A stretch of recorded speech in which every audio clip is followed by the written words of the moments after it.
of sci-fi radio. This station is now the ultimate power in the universe.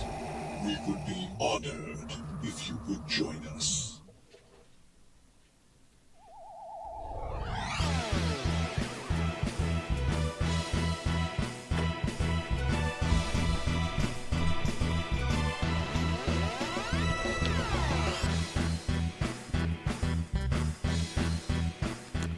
Good evening, everybody.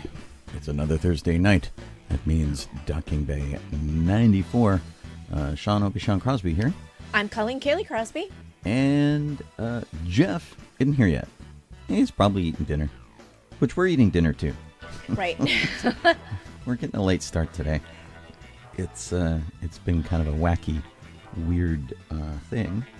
And sadly, we sort of got some bad news to start things. One of our costuming guys in the area, and the 501st member, has been missing for several days in the Rocky Mountains. He's a Marine, and he got transferred to Space Force, so he moved to Colorado, where his new orders were, and went hiking in the Rocky Mountains. He's been missing for a couple of days.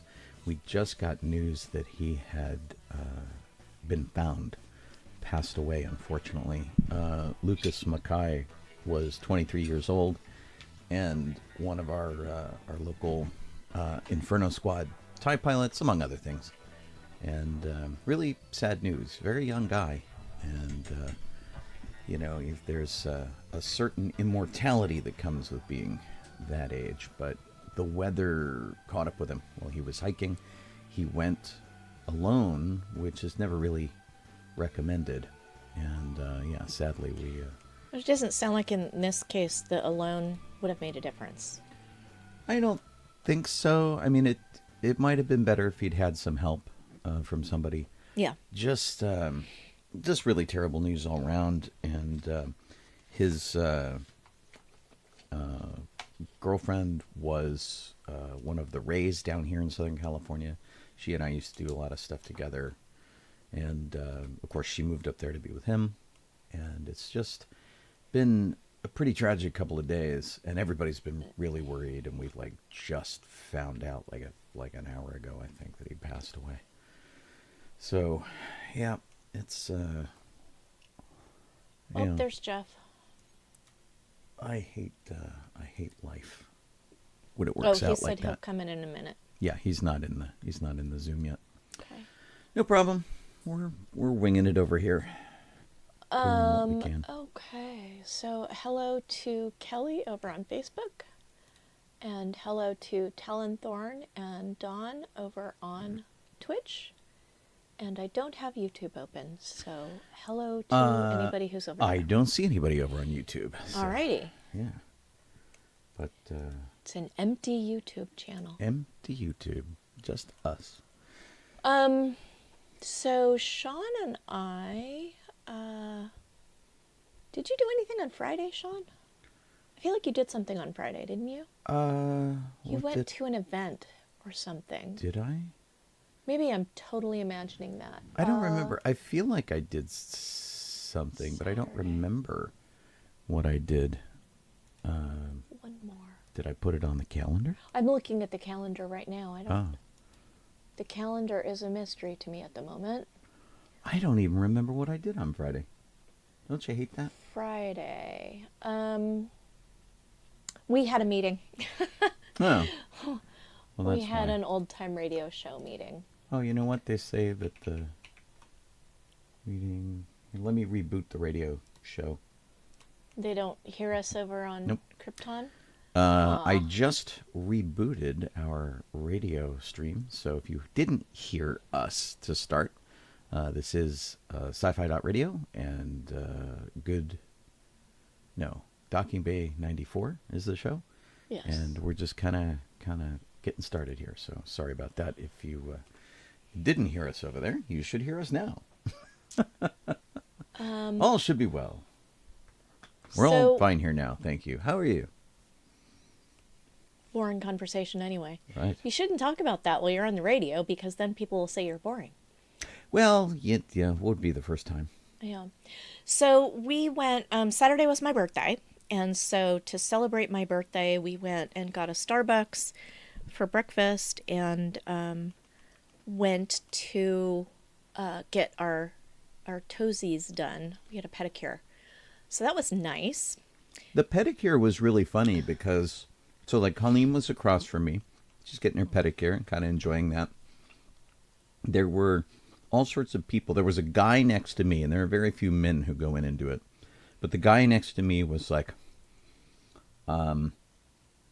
very closed in, and he's like, he had a towel draped over him, and he was like kind of being really self-conscious about being there.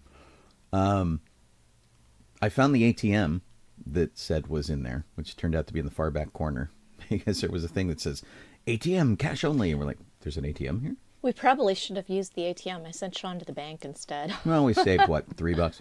Yeah. And then there was one woman like one or two over from Colleen. The woman next to Colleen was like very serious. The woman two over from her was like chatting and happy, and she was like sort of owning the experience, which was really fun. And one of the things that really made me laugh about the whole thing was that there was music playing, and it was like Muzak. It was all instrumental. And if you listened closely enough, you could go, oh, that is a Chris Isaak song, or that is a No Doubt song, or that is Taylor Swift. And you could like, it took you a while, but you could identify what the songs were.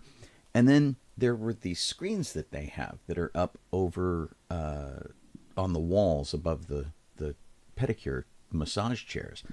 And they were showing flowers and mountains and beautiful scenery and all that kind of stuff.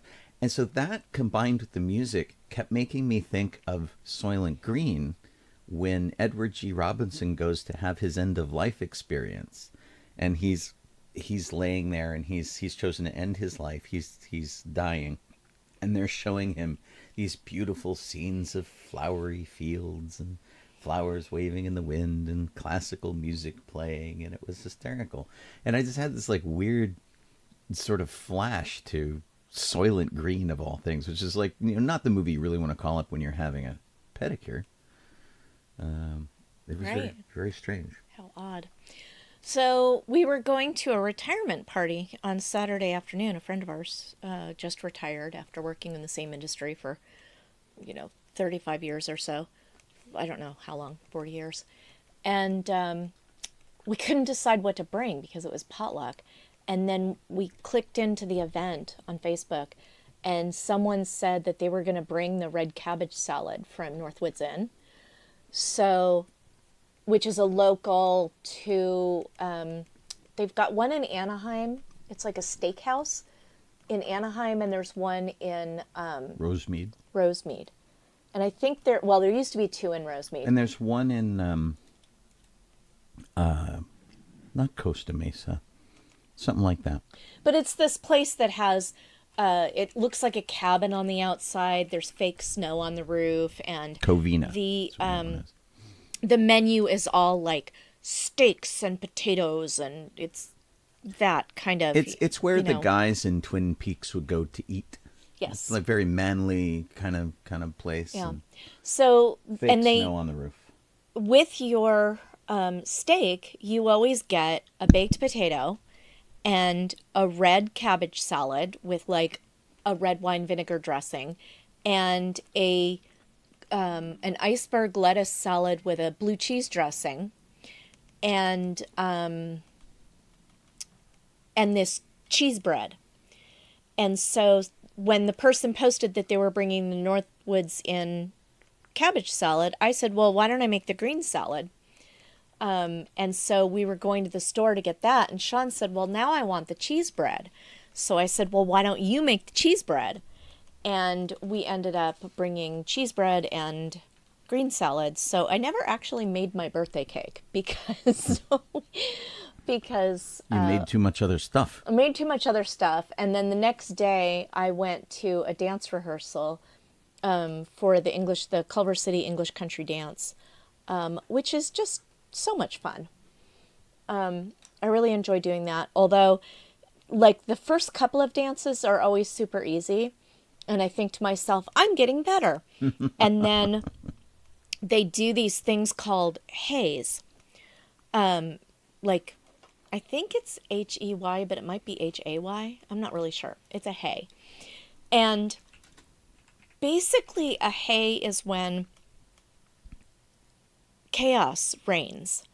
Like, you'll have a group of 6 people, and all 6 of the people at the same time start walking in figure 8 patterns. But if you were walking in figure 8s around people that were standing still, it would be totally easy. Walking figure 8s around people that are moving in figure 8s is incredibly difficult. The Oxford reference tells me it is hay with an A. H-A-Y. And that it is also comes from a Morris dancing tradition. Great. So I'm Morris dancing. Good to know. Makes me sad. I think Jeff is ready to be let in, if I'm not mistaken. As soon as he shows up, I will click him on in. Okay. I don't see him yet. I don't have an alert over here. He sent a note that I thought meant he was there. So that's really difficult. And then there's another part of that called a dolphin hay, which is where you're all 6 of you are doing these figure 8s, and the 2 people who are on the outsides doing the figure 8s are following each other and switch position in the middle of the 8. So it looks like dolphins going like this. It's really complicated. And it's not the dolphin part that's the complicated part. It's the figure 8 part and knowing like who to walk around. And it's described as a serpentine dance, so that'll clue you in. It's really hard. So by the end of the event, I'm usually stressed out. I go in feeling strong. I come out like, oh my gosh, will I ever get this? So, but that was really fun. That's what I did with my Sunday. And I still didn't make my cake. And then I didn't make my cake the rest of the week either. Well, and did you say what your cake was? It was a banana cake, and I bought a pound of bananas to make banana cake with. And finally last night, I was like, I'm not in the mood to make this cake now at all. So I took the banana and mashed it and froze it so that I can make a cake like next week or something. But yeah. Yeah, we have very different birthday traditions. Mine is root beer floats.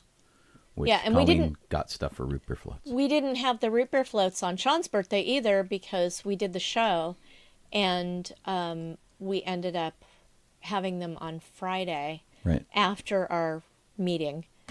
And except we didn't. I bought a bottle of root beer and a bottle of cherry soda. And so we had cherry root beers. And apple. We have an apple one, too. Yeah. So, there's Jeff. Okay. And then I'm trying to remember. Our week was so busy. We had another meeting on Monday. And then on Tuesday, I went to my sewing circle, the in-person sewing circle, and I put 7 eyelets into my 18th century that I've been working on. So that was very fruitful because usually when I work on it at home, I get through like 2 and then I'm tired and I don't want to do anymore. So it's nice having other people to chit chat with so that I can get more work done. Cool. Can we hear Jeff? I don't know. I don't hear Jeff. Well, let me double check here and make sure. Laura says that she made teriyaki chicken wings and fried rice for dinner tonight. Laura, I had fried rice for lunch. I took some leftover rice pilaf and scrambled an egg into it, and it was delicious. All right, we has Jeff. Woohoo! Hello. Let's see. Now we've been joined by Eric, who's finished the dishes. and Lisa and Laura and Chris. And let me see if there's anybody else on Facebook. We've got Alan. Eric is on Facebook as well as on Twitch. So Okay. Oh, teriyaki chicken sounds good. I like teriyaki chicken. yeah. Although, I'm all about the boneless wings, so... Right. Sean, what did you do? Oh, let's see. You went to a retirement party, and you got a pedicure. I did. I got the pedicure. I went to a retirement party with Colleen. There's some hate fish action over there. There's our steampunk group. That was pretty good. And then I went to Disneyland and at a reservation to just like go with no particular plan in mind. And so I went to Disneyland, went over to Tomorrowland, and I went to the Star Trader where they're doing the scavenger hunt that we've been talking about. It's part of the Season of the Forest. And what's really funny is that they haven't changed the clue at all. It's the same every week. They just give you different cards. And so you can like get the card, walk out, fill it in, and walk in. Actually, I didn't even fill it in this time. I walked in and I went, the word is the same as it was last week. And they're like, yes. And I'm like, I'm not going to write it down. Can I just have the card? And they're like, yeah. And so now we have Chewie and C-3PO and R2-D2. Those are the three cards that have been released. So I did that. And then I left and I went to Hyperspace Mountain. And I went in the single rider line, which was fun, and I met some really nice people. But what was really funny is that I was like the only actual single rider in the single rider line. There were like lots of little groups, 3, 4. The two ladies in front of me were really nice. And so I was like the actual one single guy. So did the ride, which they had turned up to 11. It was so fast. It was just absolutely insane. Massive G's, really fast. Lots of getting, jostled around a bit. It was really fun. And then I left there, and I'm walking past the concierge, which is outside of the Carousel building. What used to be the launch bay, and now it's in Carousel of Progress and that kind of thing. And somebody calls me, and they're like, Obi-Shawn. And I'm like, huh. And I turn, and it's a woman that I had met at Gallifrey in February who had come out from New York. And she remembered talking about the Galactic Star Cruiser at Gallifrey. And so she flags me down, and she's just met up with somebody who was also on the Galactic Star Cruiser. And so we ended up knocking around Disneyland together. We actually had a really great time. We did a lot of stuff. It was George Lucas's birthday. So we did all the George Lucas stuff. And so we did Indiana Jones and Hyperspace Mountain again, Star Tours, and then Rise of the Resistance and Smuggler's Run and all of that. So yeah, it was actually pretty good. We stayed till closing. It was grad night. So they closed at 11 for grad night. So we had to get out. And I actually had a lot of fun. It was like very impromptu, and nobody had any kind of real agenda, which was really nice. And we just, so we would go to, we went to Indiana Jones, and then we ran over to dinner. We went to dinner at the Cafe Orleans. And Jennifer was really nice. She picked up the tab. So I used my discount at least. I'm like, if you insist on buying our food, let me at least use my discount. Which they did and didn't give us trouble over. So that was really great. And the Cafe Orleans, they have two things that are great. One is the Monte Cristo sandwich, which I got and couldn't finish because it was giant. And the second thing is bottomless mint juleps. And you can also now get alcohol there. You can get a bourbon julep for $18, which is one of the tall glass drinks. And so you can actually drink at the restaurant now, which is new. You didn't used to be able to get alcohol there. And then we left that and we walked right on the Pirates of the Caribbean. We just did a whole bunch of goofy stuff. Now, I couldn't eat all my food, so I had them put it in a box because you don't want to give up half of your Monte Cristo sandwich. It's really good. So I had fries and the Monte Cristo sandwich, and it had to go on the rest of the rides with me. So it went on Star Tours, and it went on Space Mountain, and it went on Indiana Jones, and it went on a bunch of these rides. I don't know that it made it taste any better. Didn't make it taste any worse. But, something to think about. Like, taking your leftovers on rides at Disneyland, does it, like, have an effect on your food or not? Anyway, it was a lot of fun. We had a really good time. And Had I gone, I would have ordered the stone fruit burrata and prosciutto salad. oh, yeah? Yes. Cool. Okay. And then I did an event yesterday. I spent like 6.5 hours in my car and did a lot of driving because I went down to El Cajon and we did the Charger Steve show that we do. Bummed I missed that. You were very much missed, Jeff. Man. House comes first, but what a bummer. Yeah, I get that. But yeah, we had a lot of fun goofing off, and our friend who does all the costumes was dressed as Megan, the scary dancing M3gan doll. Yeah, M3gan. And I cannot tell you how much this confused the people in El Segundo, because it's a car show, right? So you got all these Not El Segundo, El Cajon. El Cajon, sorry. You have all of these car guys floating around, and they are, in their muscle cars and stuff. And awesome. And so they're coming up to me going, "What's that?" And I have to explain what Megan is. And it's a, AI controlled killer doll from a horror movie. It was really, really funny. Yeah. And so like all of these guys. There was just enough movie cars, which were great. We had some of the people come in costume there. Nice. Some of them I didn't get to see. Like there was a Dr. Mrs. Strange. There's I guess Stephanie Strange instead of Stephen Strange. And but I only saw her from the back, which was really funny because like every time I tried, I didn't get to see much of the show at all.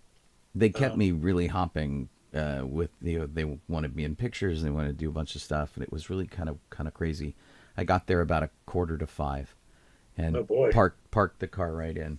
And and then a lot of my time was taken up because they gave me best in show for the show, which was very nice and thoughtful. But that took me out of like running around and seeing all the cool cars. So by the time I was done with that, they were all gone. Well, thank goodness I didn't go because I got an oil change today, and they checked my oil. They said, you don't have any oil, but they did. They're just saying it's like down to like maybe really a quart sitting in there. Wow. So my car's been burning oil, basically, is what's happening now. Oh, that's not good. Oh. Well, and plus it like traffic and stuff was really bad. So I spent 6 hours and 38 minutes in my car. Good God. Getting there and back. And it was like 267 miles, and it was like, it's a good thing you didn't like drive with no oil. That would have been awful. Yeah, I mean, the car would have overheated eventually and got bad, but it had been a while since the last change, because the timer comes on with the car and it'll tell you, go get your oil change. Oh. And then you reset it when you do it, and then it goes again, But I usually, I skirt the distance a little bit, because it's always like it's set up for a short period that I know that's can go much longer. But this is way too long. I don't know if I have a light that tells me the oil is done. Although I did discover on my last oil change that my engine takes like 7.5 quarts. Oh God. It takes Yeah. a lot of oil, and so they like my oil change was supposed to be about $60, and then it was way more than that because they're like, "Oh, we put an extra 2 quarts in there," and I'm like, "How much did you charge me for 2 quarts?" Yeah, geez. So It came out to like with the coupon, $87 for the oil change. yeah, yeah, I usually rude. go to Walmart and it's $50, but I did not want to deal with Walmart today. So, nor Yeah, did I have time. I tell you, it's one of those things that is you got to do, but it's a pain to do, and Yeah, those Yeah, my definitely. car Yeah. needs to be smogged, so Oh, that is also woohoo! a pain. Oh man, Yeah. I didn't think mine would pass when I took it, and the guy just like, "Bzz, bzz, okay, it passed." I'm like, wait, what? Oh, okay. Wow. Really bizarre. Um, Oh man. do we have anything Oh else from man. this weekend? Anyone? I just worked Anyone? on the new house that we're moving to. Not really, the new you know, old rent. house. Yeah, the new old house that we're renting as well. So, long time ago, we lived over. We lived by the Circle in Orange. On one side of this, it's like a duplex, but it's a two-story duplex. So we lived on one side. Then years later, we lived on the other side. Believe it or not, and we left, and then and we were moving back in to the first side that we lived in. Um, so because the place we're at, they just keep, you know, hiking the rent up and everything. We're like, we're leaving. So yeah, it was a lot of painting because I think most of the stuff I did was painting. I think Oh, it's a lot of um, work. painting. It was a whole mess of painting, and then I don't know what else. Fixing some few things and painting. Hmm. Yeah, I get to install stuff. Today was a new light in the bathroom that had to be installed. It's like it's a ceiling fan, but it's very small. It's not very large. It's like A the petite blades are ceiling fan. inside like part of the bottom of it Is it instead of in coming a? out of Is it. it like flush to the ceiling, or does it hang down from the ceiling?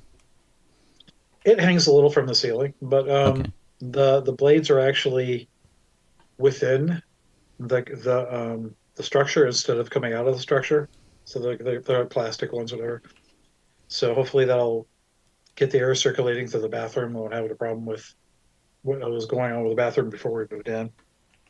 So Hmm. um, we had to uh, weeks ago.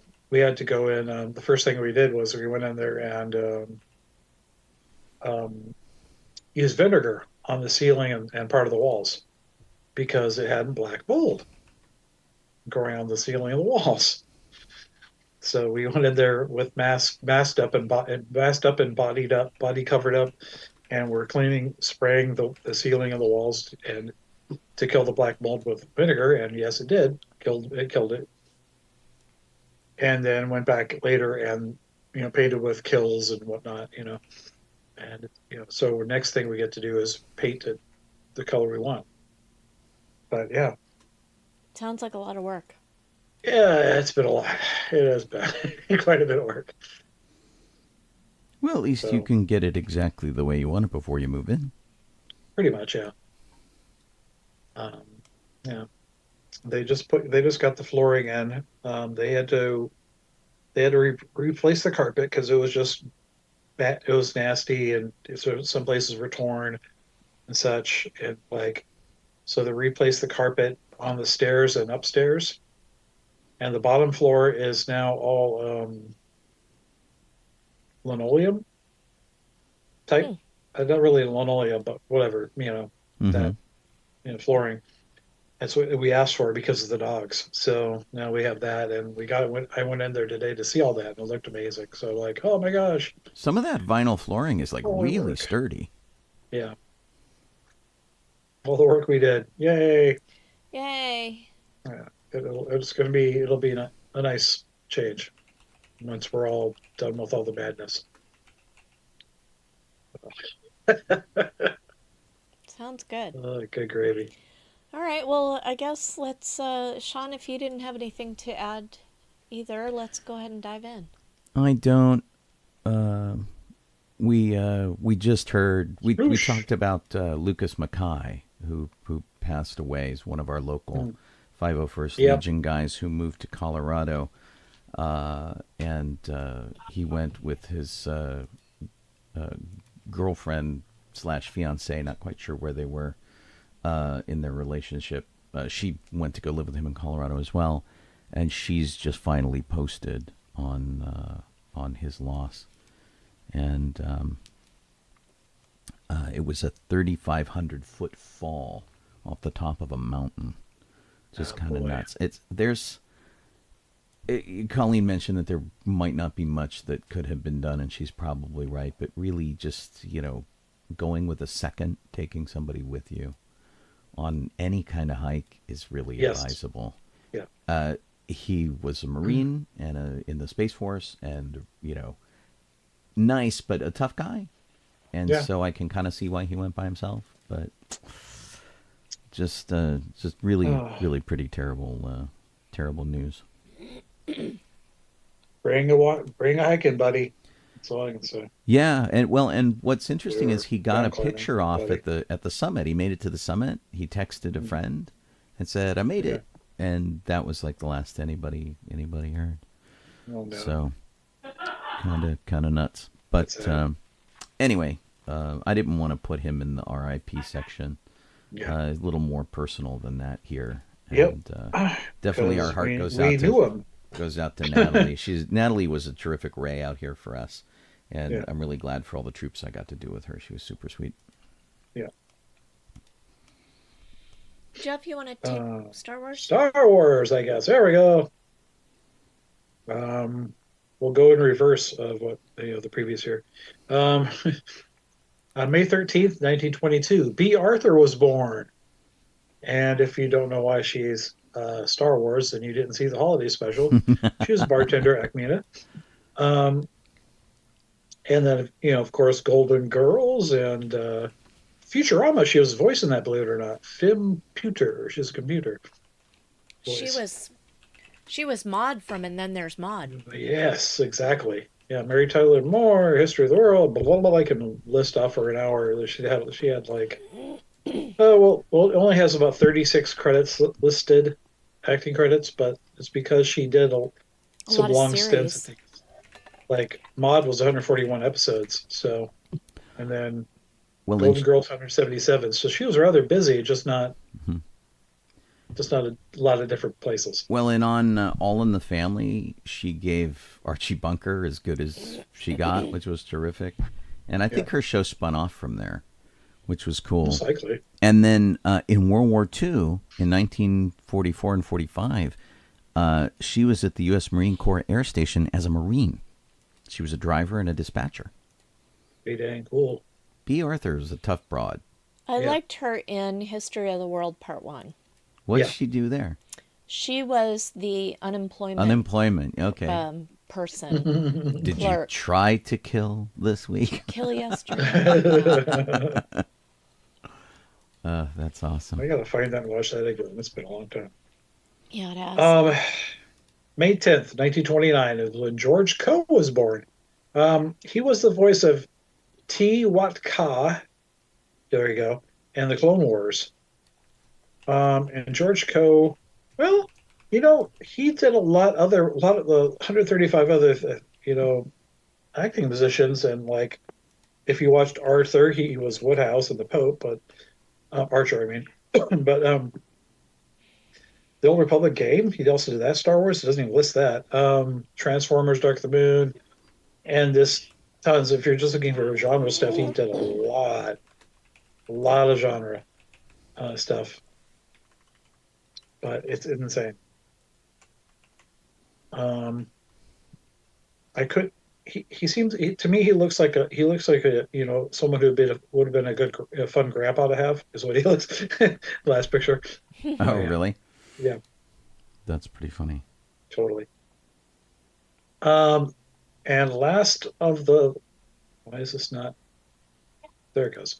The last on that part of the list is May 12th, 1946. It was an L. Neil Smith was born. And what he did for Star Wars is he wrote a lot of Lando Calrissian novels. It's like Lando Calrissian and the Mind Harp of Sharu? Yeah. A lot of Star Cave of Thomboka, a lot of those. And so on the side note, I hope that if they ever make a Lando show, they cover some of this stuff, but who knows? Are you and missing he wrote a lot of other stuff too. Sorry, are you missing an important birthday on this list, Jeff? No, not yet. It's there, I think. These are the ones that have passed away that I'm doing birthdays Oh, passed away. The right. important one, he's still around. That. Right. Sorry. Don't jump the gun, Colleen. All right, sorry. I forgot. Yeah, but he wrote a lot of other sci-fi and whatnot, not just Star Wars. Okay, and that's the last of the birthdays of that part of birthdays. But there's another birthday because this guy's still around, and Sean already mentioned him. May 14th, 1944, George Lucas was born. The maker. He turned 80. I would just like to say that I am not Star Wars enough for y'all because I didn't know what the maker was born meant. Well, sometimes Kit's too good for her own, too cute for her own good. Right. Sometimes we look at things that Kit writes and we scratch our head and we're like, we don't even know what that means. Yeah. But hey, and if you don't know who George Lucas is, why are you watching our show? You need to crash some movies. Well, and of course, and so we played George Lucas stuff on the Good Morning Tatooine show this week. Yeah. Which was really funny because there's this weird, before Star Wars, of course, there was American Graffiti. And it was a movie that nobody wanted to spend a lot of money on. They thought it was kind of cute, but they weren't sure it was going to do very well. And, of course, it did much better than they expected. But it was really funny because it came at the right time where, like, Happy Days was a thing. So there's this little concurrent dance that American Graffiti did with Happy Days. So George Lucas had been working on American Graffiti for a while.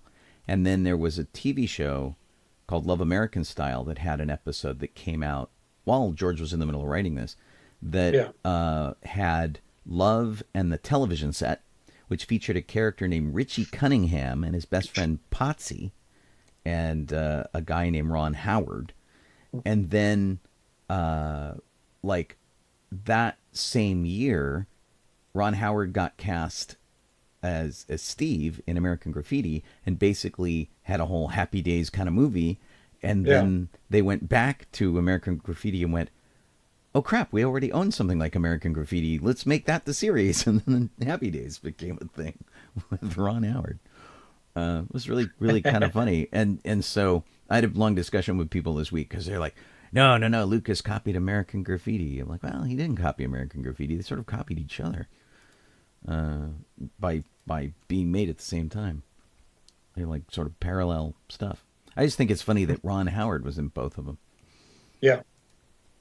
I get what you mean, yeah. Yeah, but I'd like to see Lucas produce more stuff. He's just... I hope so. He's just working on his museum right now, I guess. Yeah. Maybe after he's done. Yeah. New York, let's see, we have May 15th, 1977. The New York Times printed the first ad for Star Wars 10 days before its premiere. Woo! And people looked at it and went, what's that? Is this some sort of weird bondage movie? Look at it. He's like on leather. Yeah. May 12th, 2003, that's when Lucasfilm Animation was launched at Point Richmond Tech Center. So that's where we got the Clone Wars and, yes, Rebels and such. So, yeah. The Point Richmond Tech Center is where? You know, I'm going to guess somewhere around Marin County. I'm going to guess something like that. Or you would think that. San Francisco area. It's really funny. So I called up a thing that said Point Richmond, and It does not say. If you have to ask, apparently, you don't need to know. Oh dear, that's pretty funny. Point Richmond R&D Associates and Pixar Animation Studios. Yeah, it's East Bay is where it's located. Yeah. Yes. All right. Yeah. And then backing over here. May 16th, 2014 is when principal photography started for The Force Awakens.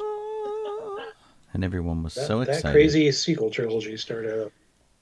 And, 2 hours after that, everybody got email and Facebook notices going, now casting in your area, Star Wars. Do you remember that? And it would figure out where you were and put your town's name in there. And it kept going for every movie. It's God, it went on for years. Oh. It was the worst. It's really terrible. I'm pretty sure some of it's being shot somewhere another country, but could be wrong. The Variety, which is a Hollywood trade paper. Yes. Is the word I was looking for. Yes. Newspaper. Says that Sigourney Weaver is in talks to join the Star Wars movie The Mandalorian and Grogu. And I will subtitle this by saying I really hope they come up with a different name for that.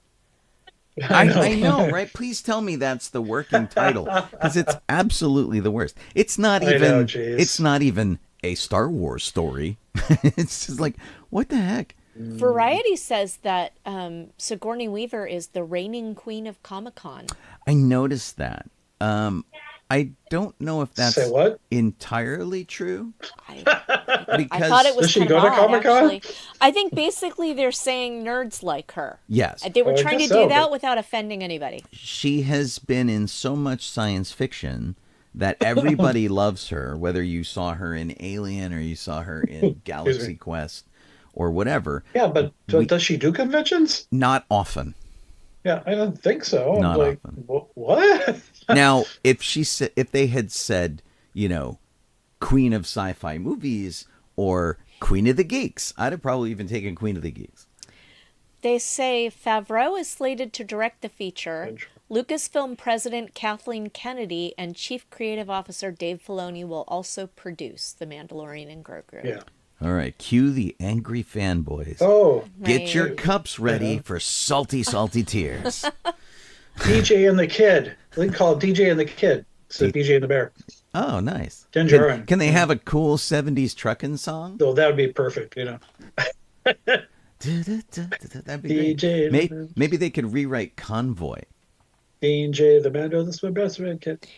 Weaver already has an impressive list of geek-centric franchises under her belt, including Ghostbusters, Avatar, and of course the Alien franchise, where she made a name for herself in 1979 as the iconic Ripley. She's repped by UTA. Yeah. If they make another she has movie, a urinary tract infection. UTA. Oh, sorry. Okay. Yeah. If they make another Galaxy Quest, she can add that to the franchise list. Franchise. Why would they make another Galaxy Quest? The one that they made is pretty much perfect. I don't know. I'm hoping they just leave it alone, but I heard they're trying to make a TV series or something. If anybody is a Star Wars fan who's listening to us, and they are on Facebook who's listening to us, they already know what we are about to report. Because the advertisements have been hot and heavy in the last week for the new Star Wars cookies, which are... were there commercials or... Well, there were ads. Oh, just ads. Ads on Facebook. Okay. What if they made commercials yet? Probably. I don't know. They need to be pre-ordered, apparently, which I think is a terrible thing. No. They're available for pre-sale online, but you don't have to pre-sale them because they're rolling out nationwide on June 10th. Gotcha. So the pre-order is just like, I don't know, if you are too into Star Wars Oreos and can't wait. Ah. But not only are these, they are dark side versus light side. So half of them are stuffed with red frosting and the other half are stuffed with blue frosting. But they also have images of Star Wars characters on them. That I saw. cool. I didn't realize that they Which, had changed the filling. For of some them. reason, I had an image earlier which I could open Yeah. the picture and look closer. Can't find it. But, well, in this article, it's not. I suppose I could go to the page. They've got like Darth Vader and Luke and Leia and Han and Chewie and R2 and 3PO and Kylo, and they're like running the Yeah. gamut there. They don't have Ahsoka. I thought that was. I don't think they're doing much by the Weird. TV thing. Like, do they have the Mandalorian in there? Or I don't think they're doing I don't TV as know. much as they're doing movies. They have Mace Windu there from a movie. The movies, right? Yeah. I don't think.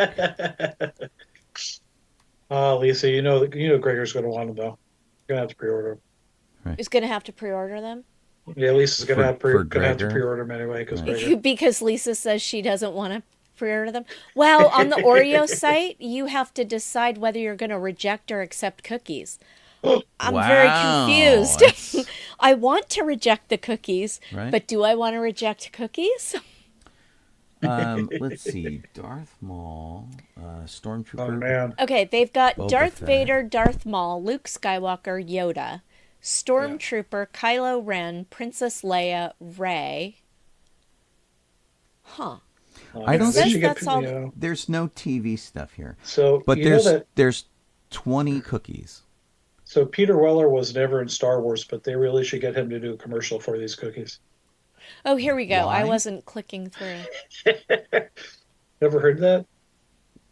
During the filming of RoboCop, one of the guys was eating Oreos and stuff, and Peter's dressed in his whole freaking getup, but Peter would not break character, so he would like Oh, right. saunter over and he'd say, "Robo want Oreo," and keep bugging the guy until he gave him one. They also have Peter Boba denies it. Fett, General Grievous, Darth Sidious, Jabba the Hutt, R2-D2, C-3PO, Obi-Wan, Han, Scout Trooper, Count Dooku, Chewbacca, and Mace Windu. I have to say that I think some of their choices are a little weird. Not only are some of their choices Well, a little some bit is. weird, and here I enlarged the picture. I'm gonna okay. I'm gonna throw it up here Cool to see what they look like and stuff. on It's really tiny. the You- thing. I will point out that when you order Girl Scout cookies, you pre-order those. Yeah, that's fair. Awesome. They a lot of the art on these is not great. Like Well, I mean, it's a Obi-Wan cookie. just It's looks like a cartoony, sad, really. cryy old guy. Yeah, he does. And Yoda's kind of chipper. Count Dooku is really mad. Kind of anybody with a beard just looks really unpleasant. Jabba the Hutt. Oh, Jabba the Hutt looks like the poop emoji. I love 3PO. Can't really see him whether they're in the wick, but yeah, Yoda looks how pretty 3PO good. legs. Yeah, 3PO looks pretty good here. I'll He's get us awesome. I'll get us out of the way. 3PO has glowing lines around him. Kelly asks if they're Wookiee cookies So from the awesome. cookbook. They're actually Oreos. They're real actual Oreos. Yeah. Yeah, Yeah. 3PO. They have totally. He looks like a really old cartoon. Like, gosh, what's his name? Was it William Joyce? God, I can't remember his name. He, an artist that did this style that they based a cartoon on called Roly Polioli. It was based on this guy's work. Oh, I remember Roly Poly. And so, like, that's kind of Holy. what 3PO reminds me of, is that art style. Oh, here, this is an even better picture with clearer art. Yeah, I mean, C-3PO looks pretty good. Chewbacca just looks like he was on fire. I wonder if the package comes with both cookies in it, both the red and the dark and the blue ones. I feel like they would be mixed up, don't you? Apparently, there are 14 individual one-of-a-kind characters featured on the pack by the iconic Star Wars poster artist Greg Hildebrandt. I can't. It's a signature. It's very hard to read. Right. So they're hoping that people will do the that's collector thing and buy all 14 packages.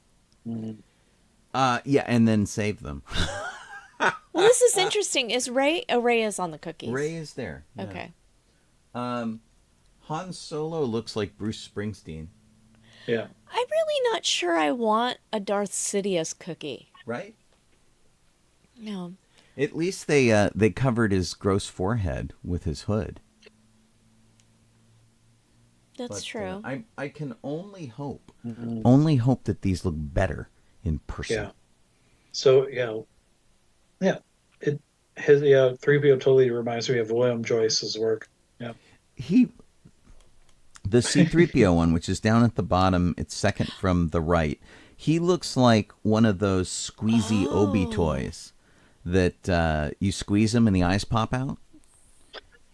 These are blind boxed. Well, of course they're blind boxed. Meaning that in your package is Makes either me look red 70s. or blue. You don't get both. Really?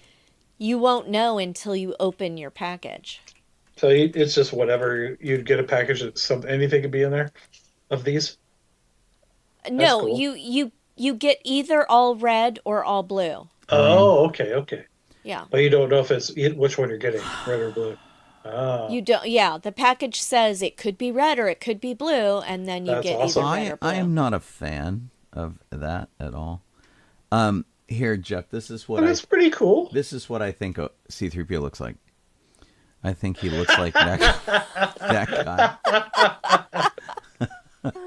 Did you guys grow up with this For those on the too? radio, Yes, this is one of I those totally squeezy dolls where you squeeze the stomach and the eyeballs and the ears pop out. Yeah. Yeah. We used to have these around the house all the time. Absolutely love these things.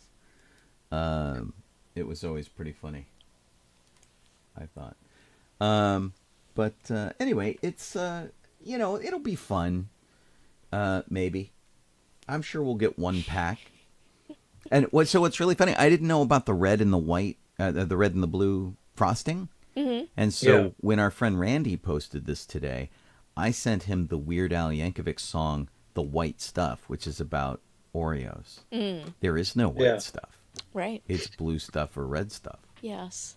I think that's funny that you didn't know about the blue or the red. I looked at the picture and it just didn't clue in to me. I just thought, oh, they made the bad guys look red and the good guys look blue. And well, they do have a little on the photo. They've put a little I glow realized up that. around the outside. I realized that so, now. Yeah. I see that now. Well, no, I mean, that's what would have made you think that it was just the art was just red or blue and that the cookie was white, was because they've put this colored glow around the outside of the cookie that doesn't exist. Right. So, yeah. That's pretty funny. All right, so we will find out. I don't know of anybody who's pre-ordering these, so we will find out on I'm June. sure we will open a package on the show. Yeah, June, I can't remember. Or this one, June. Well, I can't help you guys. I can't read the whole article again, too. Right. This article is all about here it is, June 10th. Okay. The pre-order is starting on May 30th. And I hardly think, I mean, you probably will just get the cookie at the same time that the people who wait to buy it at Target. I'm sure that'll probably be the case. If you go to Target in their cookie section, there are 9,000 flavors of Oreos and like 2 packages of other cookies. Well, and Don, there is no BB-8. no, sadly. And I love that that Kelly says it reminds her of the matching game. Yeah, it does. And we've got somebody being jerky over it on YouTube. That's nice. Oh, wow. Fabulous. Guess I'm going there. All right, so that's everything for Star Wars. Let's move on along to theme parks. Great Moments with Mr. Lincoln is getting in California is getting a $5 million upgrade. I don't think they're necessarily changing anything that you would notice. They're just fixing it so that, it moves smoothly and Lincoln's face doesn't fall off, probably. I know they've had a few people trying to get in the business of it. Different animatronic companies like. It's so funny. Somebody Garner Holt posted the permit, and on the permit, the description says DLR Block 700 tenant improvement. 10,500 square foot to replace existing platform, install new turntable, show elements, lighting, and audio show systems with mechanical, electrical, and plumbing. Interesting. We mentioned Garner Holt, who has been working on a greater version of Mr. Lincoln, and he always brings it to conventions and events and stuff, and so he's got a very expressive faced Lincoln, so they could do some pretty awesome stuff with it if they decide they want to. Because I know Garner Holt has actually done some work for Disney already. But, he has. So it's a good chance. And he also owns, which I thought was interesting, he bought the Leslie Special and the Hannibal Twin 8 when they were last up for auction. Wow. It was pretty funny. He posted on his Facebook thing and went, and I'm like, oh my God, I really wanted to bid on the Great Leslie car, but I really wanted the Hannibal Twin 8, which I think went for something like $100,000. Awesome. It was nuts. But A1000. Yeah, so the A1000 are the new Disney animatronics that they're putting in things like the Beauty and the Beast ride over at Tokyo. They're going into the new Frozen attraction that they're putting in at Disney Sea. They are the super fluid animatronic figures. It's probably the same ones they're doing for the Splash Mountain redo. Yeah, probably. Yeah. It almost certainly. And so if they go that route with Mr. Lincoln, he will be extremely expressive. Yeah. I don't think the current Lincoln is an A1000, no. He is not. No, he's A100. It is an update. But... A100 was the original one, and then they have they just sort of added a 0 to the new version. No idea. I don't know what because I know they had updated at some point along the line, but I don't know what that model is that it got updated to. That was a while ago, a long time ago. Yeah, I don't know. I'm looking at Garner Holt's page. Apparently, he worked on the dragon for Fantasmic. Oh, nice. Back in the day, because he's showing a picture here of the flaming dragon from Fantasmic. And he's got lots of dinosaurs and lots of other stuff going on. And he also did parade floats for Disney and things. So that'd be cool. Yeah, it'd be interesting to see if they take him up on his tech, because he's wanted his Lincoln to get in the park forever. Yeah. Further news in California is that Magic Key holders can now see how many reservations they have no-showed on. So basically, when you go to the page that is called Book Theme Park Reservation, and I have mine open, it's actually the Create Your Party page. Ah, okay. It says Create Your Party, it says Magic Key Pass, it shows your Magic Key Passes, and within that, it says what your registration number is, what your Magic Key number is. Interesting. What age it's for, what type of pass you have, how many reservations you have available. And now it says, looking at ours, 0 of 3 no-shows. And then you can click to view details. Yeah, that's what mine says. And it gives you the If you are a no-show for 3 park reservations within a 90-day period, you will be unable to make new park reservations or modify existing park reservations for 30 days after the 3rd no-show. Ooh, and you know what? It tattles on your friends. It does? Yes. Is Alan still listening to the show? Alan has a no-show. It only tattles on your friends if you have them in your party. Right. So I only see Sean and Colleen. Right. So I have Alan. It says Alan skipped out on April 20th. Oh, maybe he wasn't feeling Oh, well. no. Yeah. Oh, boy. That's the problem with these, is that it encourages people with COVID to show up at the park anyway so they won't get in trouble. Right. And although, it's good to know if you're about to get in trouble. Yeah. But that's only if you're a serial no-show. That's true. Yeah. It'll let you do one. I don't know if I have any no-shows. I've never had a no-show. I think Sean had one no, once. Jeff, you have no shows. There you go. Because I have you here. Okay. None for you, none for Sparrow, none for my friend Judy, who's completely full of reservations, by the way. So everybody that I've got currently, Nice. Except for Alan. Yeah. Oh, man. Well, I found the short clip video, which is like 6 years old, but of the Gardner Holt animation, Lincoln. Yeah, I think you sent it to me. Yeah. I have to. And it's just amazingly fucking, pardon my French, amazingly good. Freaking good. Well, and what was it's actually Old English, isn't it? Yeah. Yeah, I think that I don't remember if it was Garner Holtz that I got to play with, or an Imagineering one that I got to play with, but there was one that they were allowing us to mess with, and you could control absolutely everything. It's like so much expression that on that thing compared to what I've seen. Extremely like fluid. even in the Disney parks. And it's like here, insane. I'll throw it up in the background here while we're talking.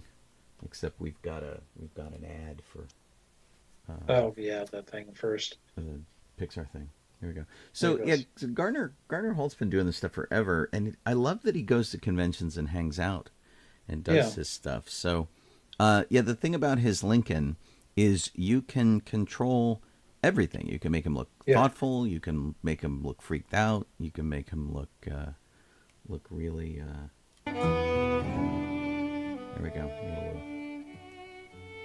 volume here. Wow. Yeah. It's just nuts. So could you imagine Disney going this route? Yeah. That would be amazing. That would be insane. Yeah. And it's like, the thing that's interesting though is there's a really low level of uncanny valley here. It's cartoony, but you know it's real. Yeah. And that's the thing, is it unlike a CG or something, you get the expressions that he's going for. And I'm just really kind of impressed with the level of stuff. And I remember controlling one of these, and there's a slider for each thing. Go so. So I'm being attacked. Lisa says that you can make him look absolutely sick of your crap. right, exactly. Abraham Lincoln is sick of your crap. Right. That's really funny. Anyway, super talented dude. He's a really nice guy in person. Yeah. So. No. Intact. Douglas Bashaw was asking if we ever used the Force Trainer. I think the Force Trainer he's talking about is the one that does like beta waves. You wear a headset, and there are two of them. One of them is a what is going on, Jeff? I got attacked by Ahsoka. Oh, okay. Came over with slobber all over my face. Yikes. The Force Trainer like sort of reads your mind, and the first version let you raise a ping pong ball higher and lower, and the second version let you control things on a tablet that did a hologram projection, which was really cool. I've used both of those things, and they work really well. I've have one of each, and I've used them in conjunction with kids' hospital visits, and they're actually pretty good. I haven't seen anybody do any successful animatronics with those yet, though. They haven't been as good as the sliders and things that I've used, at least. But I imagine they're trying. At least I didn't get Okay. Let me jump in. We completely blew past the top of the hour. You're listening to sci-fi.radio. It's sci-fi for your Wi-Fi. That is our URL, sci-fi.radio. You can go over there and check out stuff 24/7. We've got music shows and talk shows and radio shows and all sorts of cool things. So go check it out. I'll be on the air tomorrow to wrap out the week on Good Morning Tatooine at 9 a.m. So we welcome your company. Or you could be watching us on Facebook or Twitch or YouTube. Any of those places are good. We're on the sci-fi.radio Facebook page. We're on my personal Facebook page, and we're on YouTube. Is a great place to go and check out older shows if you want to share them with someone else. And Twitch, of course, I'll be up there for 2 weeks. So however you happen to be ingesting the show, we appreciate your company. I'm Sean Obi-Shawn Crosby. Jeff Soledado. I'm calling Kaylee Crosby. And Kit Boba-Kit Sovine does our links and our show document and all that kind of stuff. And happy anniversary, Kit. Kit just hit her 7th anniversary working with the show. Happy anniversary, Kit. So, woo. Bob Iger announced after the last week's vote to accept the Disneyland Forward initiative, which allows expansion, building within property that Disneyland already owns, but expansion of the theme parks and the parking over the next 40 years. Bob Iger announced that the Avatar experience will be the first thing that they're going to do with that. So, although it kind of feels like they would need to do parking first. Yeah. And then the Avatar experience. Yeah, and he eventually they ended up calling it Avatar Land instead. Avatar really? Land? So, yeah. I am just not excited about any of the Avatar stuff. Well, I think it could be pretty. I understand that it's pretty to look at. The land is really cool, and the 2 rides they have are awesome. So yeah, I don't know. Movies, I don't know, but I'm ambivalent about it, but I don't feel the way that some people do about the Star Wars land, where they're like, oh, we could lose the Star Wars land. I think that it might be nice to have something new, and I'm fine. Yeah, I mean, I with it I not like being something I'm into. I like something new, and we never did go, even though it was open when we were there. We did not go to Pandora when we went to Animal Kingdom. Well, it wasn't open when we were. It was opening just after we. Yeah. I thought left. it was already open. I No. thought we didn't go because it was just too packed. No, we didn't go because it wasn't open yet. Oh. Yeah. So it'll be cool because they were at one point the Animal Kingdom was not open at night, and because the animals would be sleeping. So what's the point? Right. And I guess they decided once they put it at the Pandora. It's open at night till a certain time now because they do that bioluminescence look. So I hope I hope that's what they end up doing here, so you guys can at least see that if you ever make it out to Florida again. Yeah, because I really cool. I remember seeing this stuff at D23, and it was like, look at all the giant sized things we're making for the Na'vi, and they were very excited about it. I think I talked to Joe Rohde about it, and he was showing off giant hiking boots and all that kind of stuff, and he was really enamored with it. I just I'm sure that I will enjoy the experience of being there. Yeah. Right now, the idea of it is not exciting me. So, as a clarification, because I was asked by Kelly to clarify whether I said 4 years or 40 years, it's 40. It's 40 years. The Disneyland Forward proposal is a 40-year agreement that would guide where and how future developments would occur. It would allow new attractions, shops, and restaurants to be built within areas of the resort that Disney already owns and operates. So, sometime in the next 40 years, we will see this. Yeah. But this is supposed to be the first thing. Although he might mean that it is the first attraction as opposed to parking. Like, if they do parking first, then it might not matter. But it seems to me like, looking at one of the pictures from Disney Forward, if they do what looks like Avatar Land, it kind of looks like it's southwest of the Pixar Place Hotel, which puts it as part of Disney California Adventure. Could be, yeah. And if they do that, it's replacing a parking lot, and it's the parking for Downtown Disney. So it would be interesting to see if they're going to build that or if they're going to expand parking first. I mean, I would expect them to build it in the Pixar pier parking behind that. But and to clarify, I don't think that it's going to take them 40 years to build this. No, the agreement is for the next 40 years. Right. They have been approved to make changes. In Florida, there will be no more Tinkerbell meet and greet because Tinkerbell is...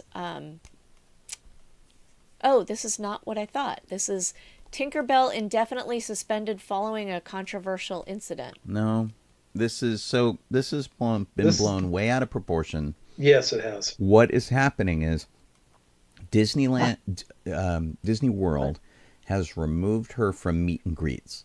She's still involved in other aspects of the park. She's still got other things going on. But primarily, she's just not doing a meet and greet right now. And Disney rotates characters in and out all the time. But somebody's having a meltdown, and they're like, they took Tinkerbell out because she represents a bad body image because she's so skinny. And like, somebody's having a complete meltdown about it. And it's fake. It's not real. It's like one person's opinion. Exactly. Disney has not released a statement that says they are getting rid of Tinkerbell because of body image issues. It's a ridiculous thing, and she's still flying through the park. She's still in any ride that she's in. They're not doing a removal of her. And they just don't. Disneyland is still holding a meet and greet for Tinkerbell. Yeah, and they just don't have anybody doing it in Florida right now. And, my gosh, they rotate characters in and out all the time. Especially if nobody wants to play Tinkerbell. And this article is confusing, so I'm going to not expand on that. Okay. Yeah. Okay. Tiana's Bayou Adventure has a scheduled opening date in Florida of June 28th.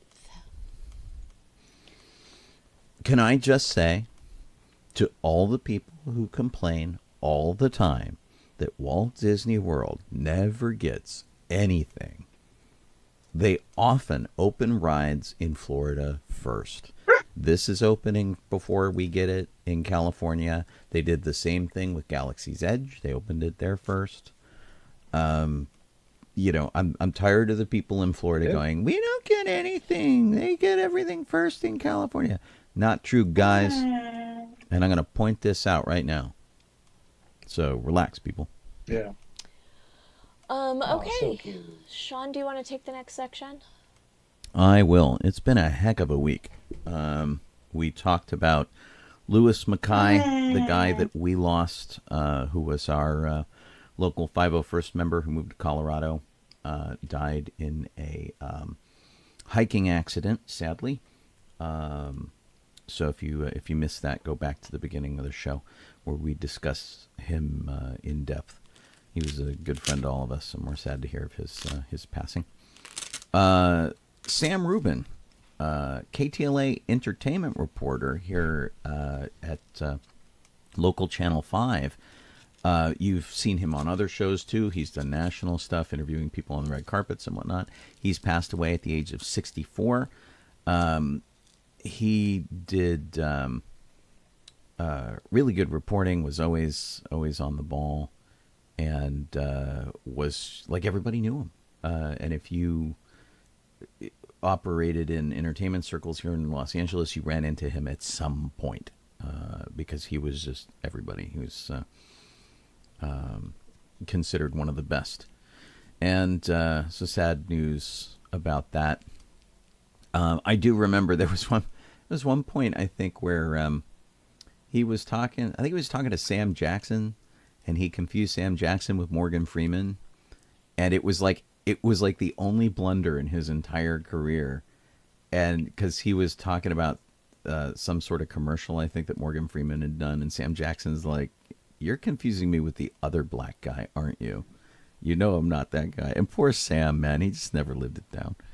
It was pretty funny, and honestly, if that was the worst thing he ever did in his career, and I think it was, he had a great career.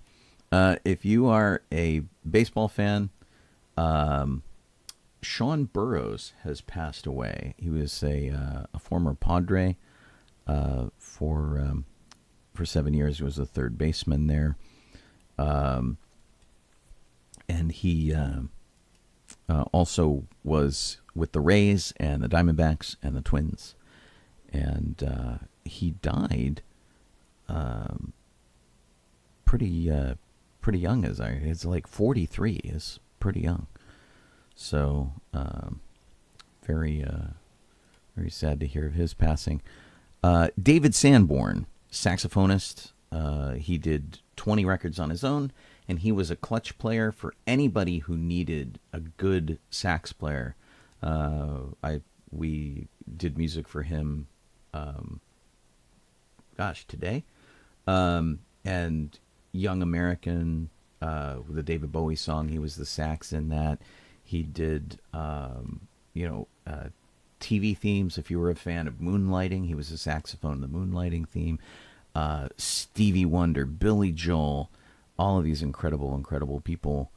B.B. King, Paul Simon, Cat Stevens, Bruce Springsteen, Elton John, Kenny Loggins, Mick Jagger. I mean, he just absolutely talented guy. And you've heard him if you didn't know who he was. He passed away at the age of 78 due to prostate cancer. John Barbata passed away. He was the drummer for the Turtles and Jefferson Starship. Passed away at the age of 79. And he worked with Crosby, Stills, Nash and Young and lots of other folks. He passed away on May 8th. And then Tony McFarr passed away. He was the stunt double for Chris Pratt in Guardians of the Galaxy. It was kind of a real bummer. He's the second stunt person to have passed away in a week's time. We lost Linda Carter's stunt person too. But anyway, he was in Jurassic World and Guardians of the Galaxy. They don't know why he died, but he was only 47. I think he's younger than Chris Pratt, which is really sad. And then maybe the big one, if you're a big science fiction fan, if you like nerdy movies and things like that, he was a producer and king of the B movies. Roger Corman passed away. He did hundreds of low-budget movies. He gave Martin Scorsese, Robert De Niro, and Jack Nicholson their start. He died on May 9th, surrounded by his family, almost reaching the 100-year mark. One of the nicest guys you could possibly meet. No ego. He just wanted to make movies. And, of course, he did Little Shop of Horrors, which eventually became the musical, which became another movie and has become, a juggernaut of a franchise. And Dementia 13 was Francis Ford Coppola's movie that he got behind. Boxcar Bertha was Martin Scorsese. he put minorities in key roles. He put women in key roles. He just wanted people with talent. He didn't care who you were. If you could do the job, you got it. He was great. Jeff and I talk about him all the time because we think he did one of the best Fantastic Four movies. Oh, yeah, totally. Which has never really seen the light of day because he had the license, and then in order not to lose the license, I think so he could, sell it. he made the movie he could make with the money that he had, and it's cheesy, but it's so comic booky that it works. And the music is great, and everything was terrific. He was an actor in a bajillion things. Look him up on IMDb. Because that was crazy. And he only worked for scale as an actor because he only paid scale to the rest of his actors. And he's like, I'm not going to take more money than I give other people. He just... You don't have that kind of integrity in Hollywood anymore. Absolutely amazing guy. Born in Detroit, moved to L.A., and was a staple of like the worst movies ever. But that's what he loved to make, which was really terrific. And some of them were great. Like he did The Raven, I think, which was, cheesy and terrible, but glorious at the same time. Yeah. Look at his credit list, and I encourage you to fire some of these things up because they're actually really terrific. And the guy's just, there's nobody like him in Hollywood anymore. He's the last of a breed. So sad to hear of his passing, which, at 98, pretty inevitable. All right. Jeff, you want to start the speed round? Sure. Let's see here. Excuse me. Actually, there was a trailer, one of the trailers, because we haven't done those in a while, that came out, and I was kind of on the fence. The idea of it looked kind of interesting, but now that I've finally seen the trailer, it looks.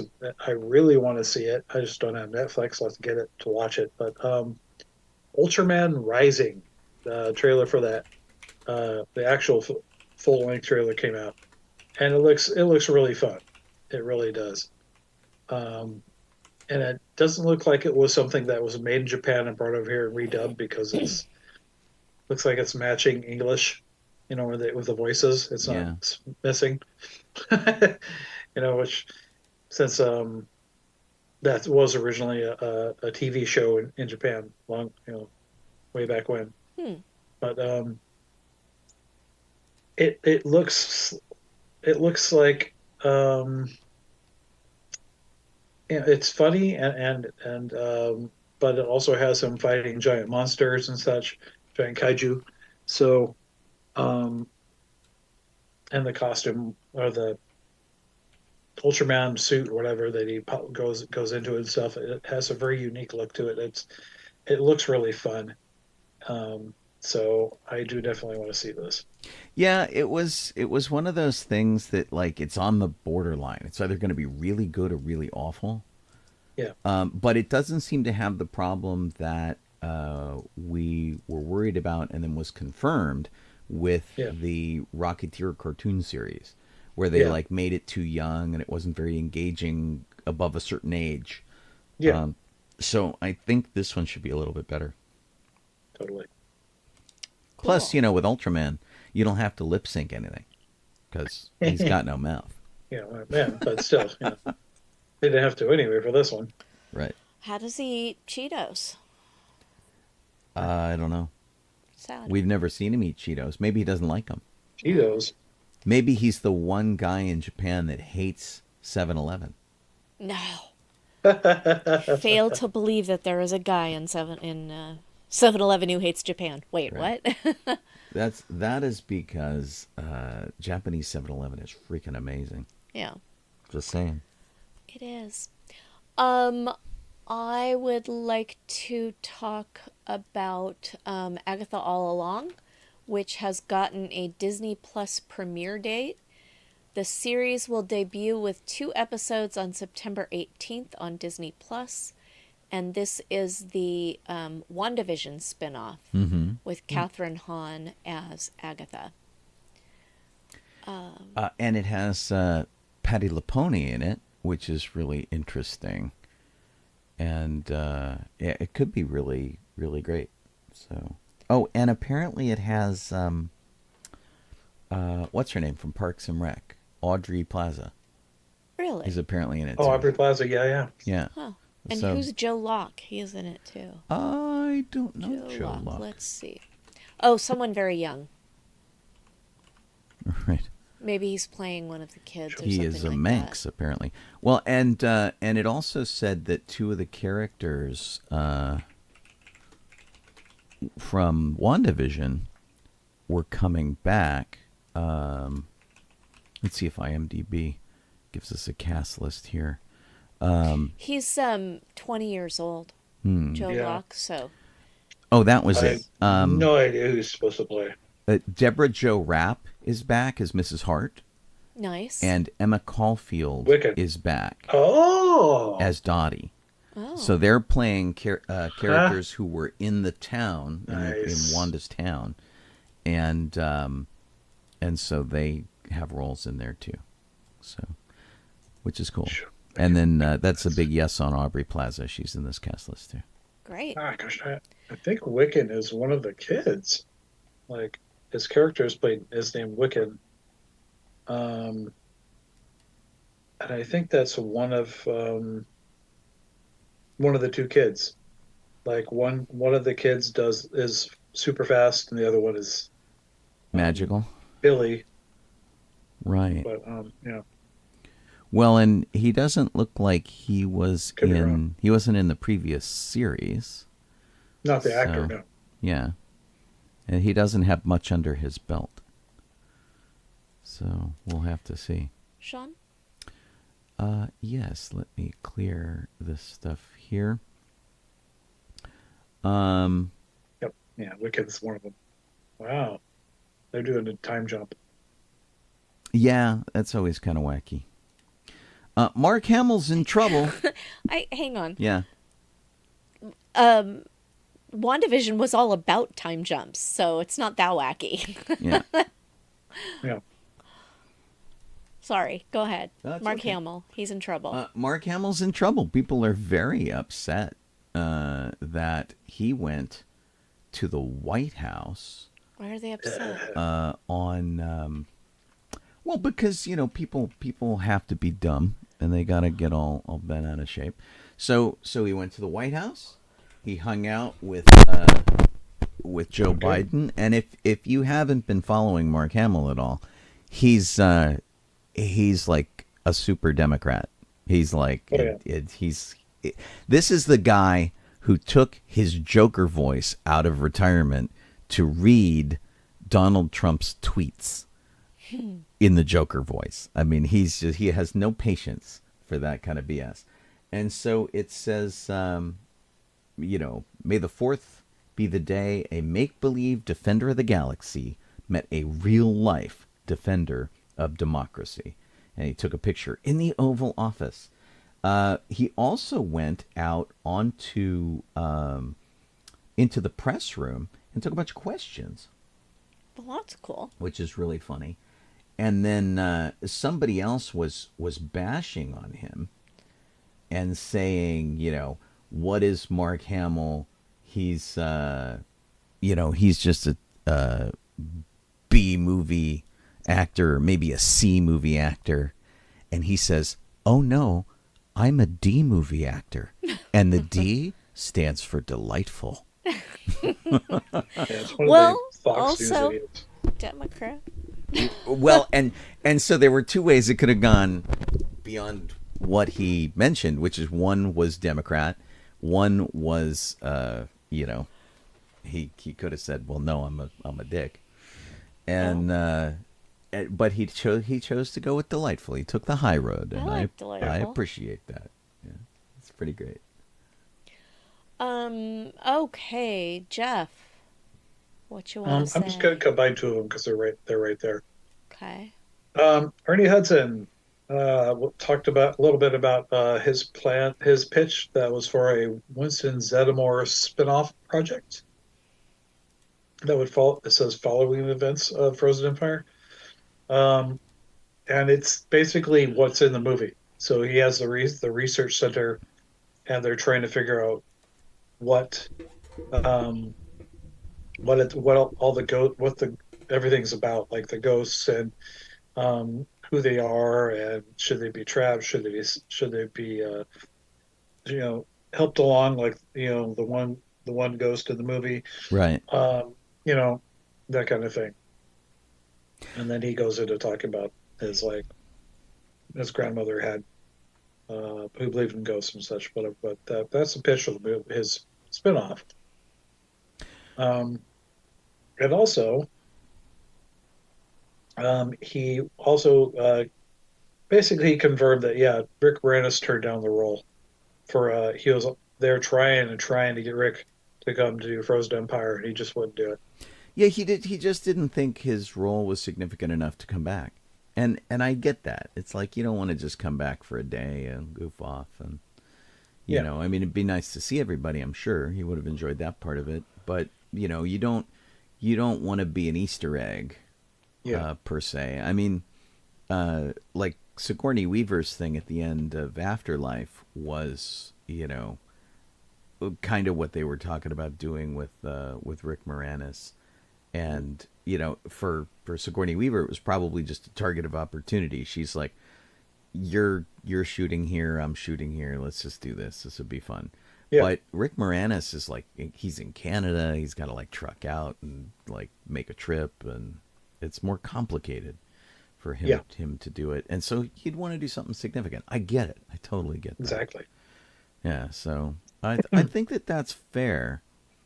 The thing about Ernie Hudson is I feel that kind of what they're doing is almost an expansion of Extreme Ghostbusters, where Ernie Hudson was in charge. Everybody else was kind of gone. He had a bunch of super smart college students that were the current Ghostbusters, and they were dealing with new technology and doing very different things than the real Ghostbusters had done in that cartoon series. And I saw shades of that in Frozen Empire. Well, yeah, I also saw the real Ghostbusters. A lot of that stuff was in Frozen Empire too. Right. Well, right, and they're so leaning into the cartoons pretty good. So, well, why not? I mean, it's a wealth of information and characters and things like that. So, there were some people who watched it recently who gave it bad reviews. Made me sad. What, Frozen Empire? Yeah. You know, people are really mad at really dumb things. I think. No, they weren't mad. They just said it wasn't a very good movie. Oh, okay. I've been seeing people who were mad.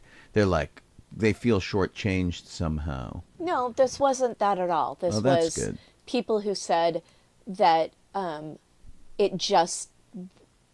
script just wasn't there. There wasn't enough there. It was just a rehash. So I felt like it was less of a rehash than the last few Star Wars movies were. Maybe they didn't like those either. Yeah, maybe they didn't. Yeah. Okay, what was I going to talk about? Oh, Don mentioned, he asked if we had seen The Simpsons May the 12th Be With You, which is a mashup between The Simpsons and Star Wars that was on Disney Plus for Mother's Day. And it starred Marge Simpson and all of the women of Star Wars. It was weird, but fun. Okay. So, if you haven't seen it, I mean, it's like, what, 5 minutes, 7 minutes, something like that? It was pretty short. So it was cute, lots of Easter eggs and things. And yeah. You don't blink because you'll miss a whole bunch of stuff if you blink. Right. Oh, yeah, totally. I'd say I probably am going to go back at some point and rewatch it to see what I missed the first time through. I enjoyed it, but I will say that at the end, I recall, if I am not incorrect, Sean and I both went, that was weird. Yeah. There were a few things that were a little strange. Yeah. Sean? So Guardians of the Galaxy, of course, became a really successful franchise, had some really good people in it, and arguably you can say that it is largely led by Chris Pratt as Star-Lord. But when they were casting for Star-Lord, they saw Joseph Gordon-Levitt, Zachary Levi, Eddie Redmayne, Michael Rosenbaum, some really interesting people who were like the hot young things, right? At the time. It's everybody that they thought would be good to lead this franchise. One of the people they saw was Joel Edgerton. And in an interview recently, he said he was really glad he had the opportunity to audition, but he didn't understand what the tone of the series was when he went in to do it. And so, he was a little more serious, and he didn't think his audition was particularly good. He says, I truly think that the world is a much better place that I'm not Star-Lord, even if I had the opportunity or I did a good enough audition, because it is the way it's meant to be. And yeah, I mean, if you don't understand what the character needs to be, and especially in that sort of Chris Prattness that is the character, that's the very flip and almost fourth wall breaking kind of thing where, he's in on the joke with you, which very much seems like a thing that Joel Edgerton isn't used to doing. So, but Chris Pratt also had a whole bunch of failed auditions for various other MCU projects that, and he did turn down Star-Lord until James Gunn explained to him what he wanted and that he was perfect for the role, and then he took it. So, which, and apparently, I guess, he said that he would come back, and, if there's something worthwhile to do, he would come back and do it. That was his condition, that there be something that worthwhile. there be something worthwhile to do. Yeah, it's and James Gunn gives his blessing. Oh, yeah. That was the other thing. Is James Gunn says it's okay, basically. But he says, if you're saying to me, Chris Pratt the actor, do I want to reprise my role as Peter Quill? And is there mileage left in the character? And do I have the bandwidth or headspace for that? I do. I would be interested in playing the character again. But he, too, does not want to be an Easter egg. Yeah. Go figure. I mean, who does? Right. Except Easter eggs. Jeff? Oh, boy. Two things. So, just go with the one. Another trailer. A teaser trailer, actually. Coming to Amazon Prime. Is the second season of Lord of the Rings, The Rings of Power, in August of this year. And it looks pretty. The trailer looks really good. Of course, it doesn't tell you, look, here's everything that's happening. It's just kind of like, some characters saying things and stuff happening. But I liked the first season. It was actually really, really fun. And, of course, they're playing a little bit with and doing time compression and maybe inventing a character or two. But it works. Like, the characters they created work, as opposed to, say, the ones they created for, like, The Hobbit. So this one the second season looks good, so I'm on board for seeing it. Okay. When it comes out. Well, and one of the things I don't see appear on our list, unless I missed it, is that they're also talking about doing a prequel Gollum movie.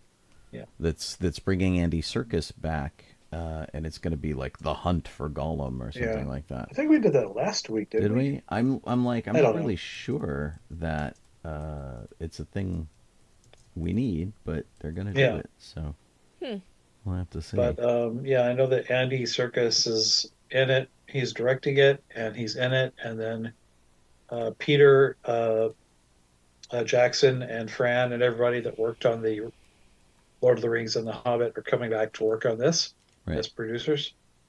So, and I believe that some of the writers there's a cartoon thing coming out called The War of the Rohirrim. Mm-hmm. It's like and they're bringing some of the writers, I guess, from that too into it. So, I mean, we'll see. I mean, to me, it kind of looks like the Lord of the Rings Rogue One. You know, it's like this is this part that happened. We all know it happened, but we're going to go ahead. We're going to make a movie out of it. Okay. Sean has way more information about this than I do, but in local news, the Wayfarers Chapel in Rancho Palos Verdes is actually being disassembled, which is horrible for the people who use that as their church.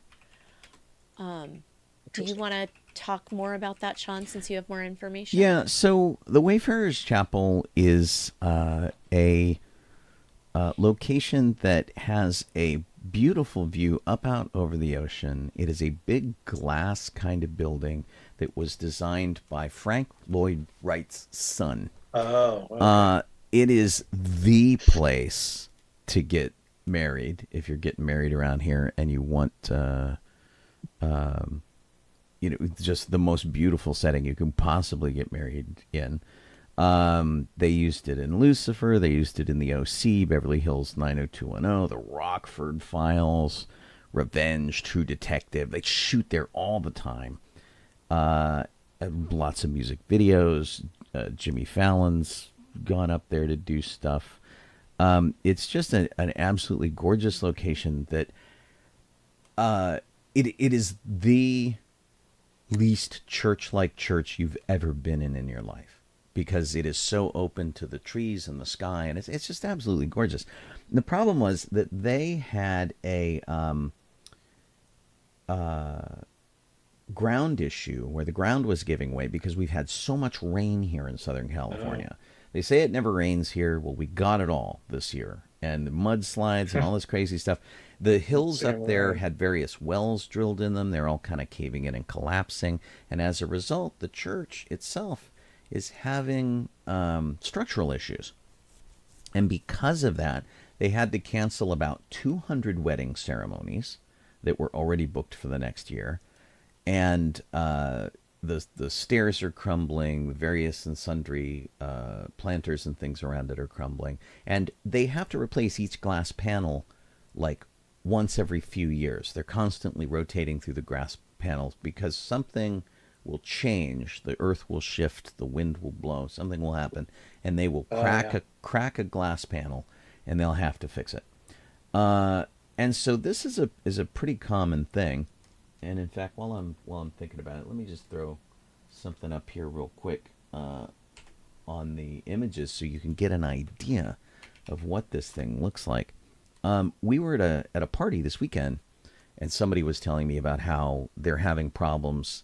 They raised $1 million to fix it, but the city of Rancho Palos Verdes doesn't want to fix it. They think they should get rid of it. It has national historic building status, and so that makes it very problematic. And I've officiated weddings here. I know people who got married here.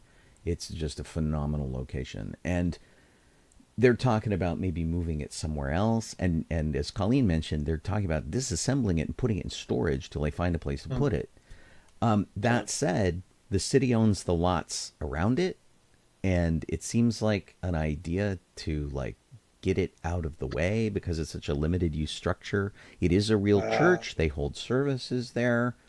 And getting a church moved is really complicated, and getting a historic building moved is very complicated. I I don't know how this is all going to work out, but they're talking about putting it in storage like right now. They made the announcement at the end of last month, and they're trying to figure out what to do with it. But if you've got our video open, you can see this is the church. This is what it looks like, and it is like not much of a church. It is just a big open glass enclosed terrarium. It's absolutely gorgeous. So it's been frustrating, and the people I was talking to this weekend at the retirement party about it are super frustrated. And they're not just talking about disassembling the church; they're doing it this week. This article is dated May 13th. Oh, okay. And it says the iconic Wayfarers Chapel in Rancho Palos Verdes will be disassembled this week because of unprecedented land movement in the Portuguese Bend landslide complex area. Wow. The chapel is moving 6 to 9 inches a week. And if you were a movie fan or you know Southern California, Portuguese Bend is where It's a Mad, Mad, Mad, Mad World ended up with the big giant W palm trees. That ended up at Portuguese Bend, and that's also where Marineland used to be located in Southern California. So it's right up against the coast. They've always had kind of issues and things, but it's... And apparently the most delicate components of the chapel, the redwood beams, steel mullions, and blue roof tiles will be removed first. And then workers will use a 3D model of the building to label each part as it's removed so that it can be put back together exactly where it belongs once it's reconstructed. Yeah. But they don't have any place to reconstruct it.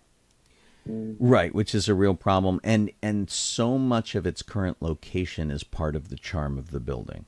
Right. It is at the top of a peak that overlooks the ocean. It's absolutely gorgeous.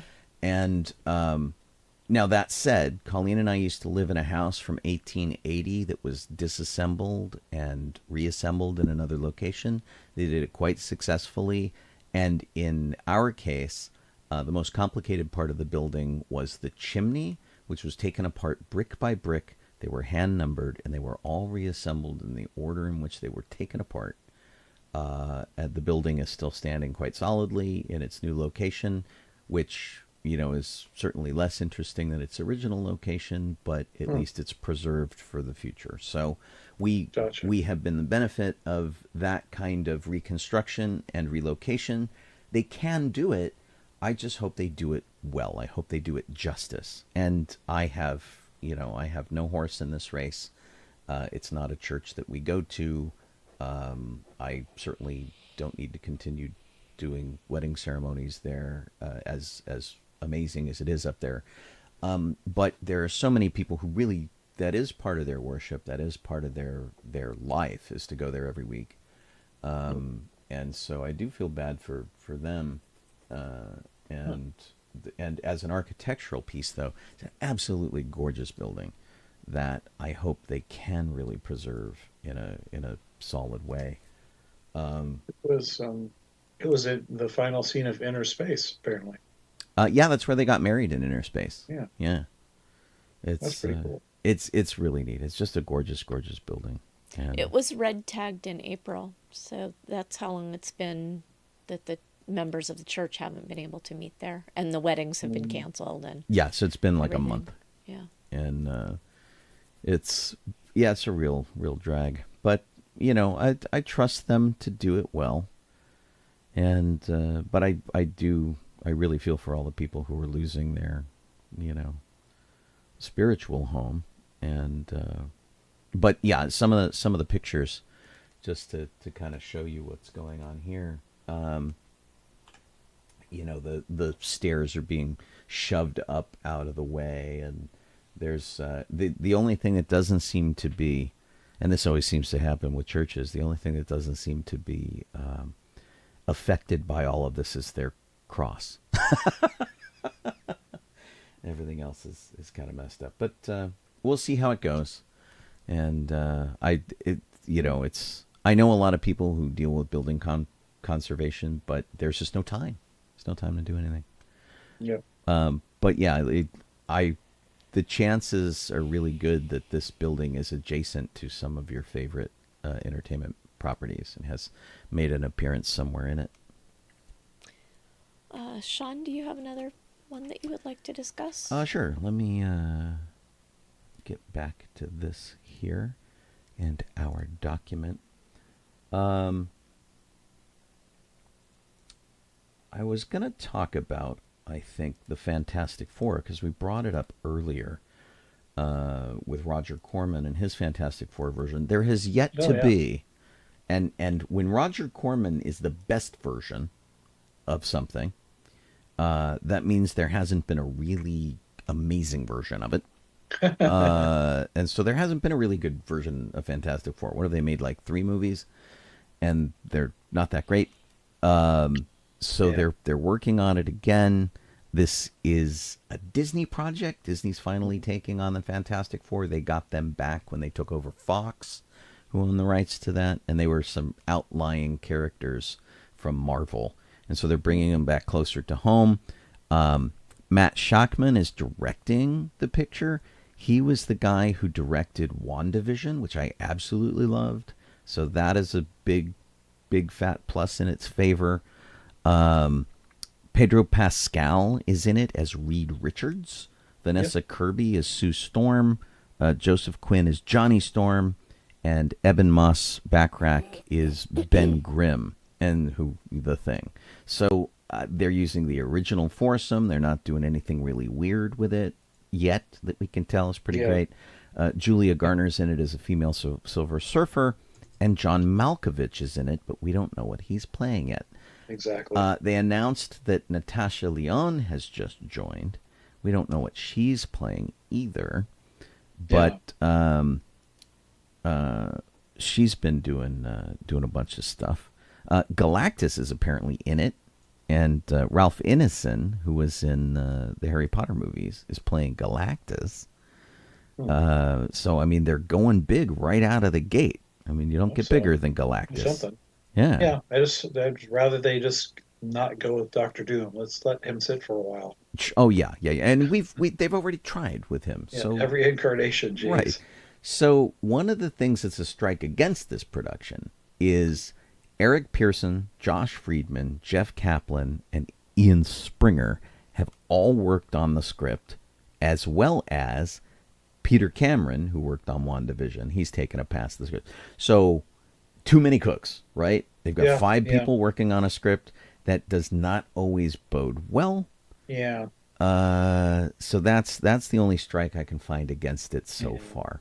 But, fingers crossed, it could be terrific. And we've certainly seen enough movies that have been written by committee that have been okay. So fingers crossed. I'd like to see them get a decent one of these done. That would be something, wouldn't it? Please, right? So many people love the Fantastic Four, and every time they make a movie, like, I think fans die a little inside because it's just like, oh my god, it's just it's awful. And the last one, they made them like teenagers or something and sent them to a planet and did a bunch of weird stuff. And it was terrible. Yeah, I don't know. I think I saw it on an airplane. Out on the wing. It would have been better out on the wing. It would have been 4D at least, Wow, these special effects are really great. Jeff, you have one last thing to say? I'll talk about this one. There's something else I want to talk about, but it's actually old news, so it's not really new news, so I'll just let it go. This is new. Let's see here. Coming to Netflix on August 29th is the anime series of Terminator Zero. So, I think it's a prequel. I'm not a whole lot to it. You can see the artwork, and James Cameron saying, "Well, I think it's time that we not do a series story about John and Sarah Connor, kind of thing." Or Tomlin said that, not Cameron. Right. But yeah, has callbacks and everything, but I can't tell. It's very anime. Very, very oh yeah, anime. it is definitely an anime. what I'm trying to figure is when. Oh, here we go. It says it's in the future, or it says like the future wars was raged for decades between blah blah blah. 97, the AI was known as Skynet, blah blah blah blah blah. But I'm trying to see is where I guess 1997 somebody comes back to help somebody else. So it's another time travel-y thing, but with different people. Well, I mean, you're not gonna have it without time travel. And so, yeah, so somebody comes back from 2022 into 1997. Yeah. And, you know, can a story about fighting AI be any more timely? Yeah. I mean, we've been talking about this the whole history of Terminator, with Skynet becomes self-aware and AI kills everybody.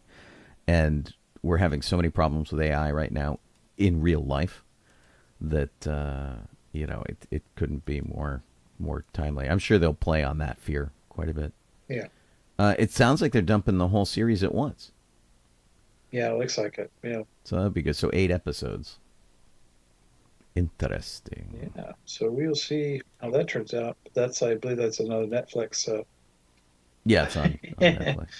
Another one I'm going to have to tune in for a month to see. Sean, do you have a last thing, or do you want to wrap up? Yeah, I just want to say a big thanks to anybody, if you're listening and you were in an area that showed us the solar flares. Yeah, they were Aurora like Borealis? the northern lights essentially came south, which was kind of crazy, and so they were as far south as Alabama. Maybe. Wow. And, you know, depending on where you were and what kind of light pollution you had and things like that. Our friends up in Washington State went nuts with their cameras. They had absolutely brilliant pictures. Nice. And in fact, if you were taking digital pictures, you had it even better, because there's something about the wavelength of the light that's picked up by the digital sensors. It make it even more beautiful than with the naked eye. You get all the colors in the digital pictures, versus mostly seeing white through your own eyes, which was kind of crazy. And so a lot of people were shooting video and things and then watched it later and went, wow, that's not what I saw. That's gorgeous, which was really cool. And of course, you know, it was no threat to the International Space Station or anything like that. It was just magnetic field stuff. Yeah. And but yeah, it was really super cool. And it. I don't know if you had this problem, Jeff, but I kept having a problem with the Muppet song, Can You Picture That, going through my head with the line, Aurora Borealis shining down in Dallas. I kept hearing that in my head, which was nuts. And of course... Yeah, pretty much. I don't know.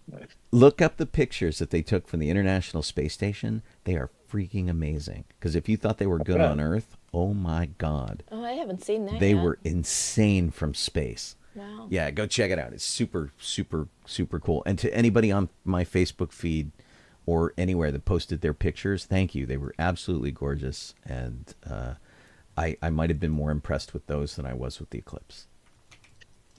Don't tell. Is that it for us? Yeah, it's time to go. Just about time to go. All right. So if you have been listening to us over on sci-fi.radio, thank you. Yeah. That station is there 24/7. We're always playing music for you. We've got lots and lots of radio shows. Go to sci-fi.radio. That's the URL. And there's a schedule page there, and it tells you when all the shows are and what you can tune in for, when the replays are, if you missed anything, all that kind of good stuff. I will be on the air tomorrow on the station at 9 a.m. to wrap out the week. My show is Good Morning Tatooine at 9 a.m. Pacific, 12 p.m. Eastern Time. And so do check it out. Come hang out with us on Discord and be nerds with us. It's always fun. If you are watching us on YouTube or on Facebook or on Twitch, we're very grateful to have your company. We're always very pleased that you choose to tune in for any portion of our show, because you know, we like your company, and you guys always have really great comments up over in the chat too, which we always try to keep track of. So thanks for being here. Thanks to Kit. Happy anniversary. Thanks for 7 years of work on the show here. That's awesome. And for the rest of us, I guess we'll see you next week. I'm Colleen Kaylee Crosby. This is just a little. I am Sean Obi-Shawn Crosby. As always, may the force be with you. Night, everybody. Credits up there for you guys on the video. Cosmo Moose does our theme, and we'll leave that up for you. If you want to replay it, it's always there on YouTube at DB94. So go check that out.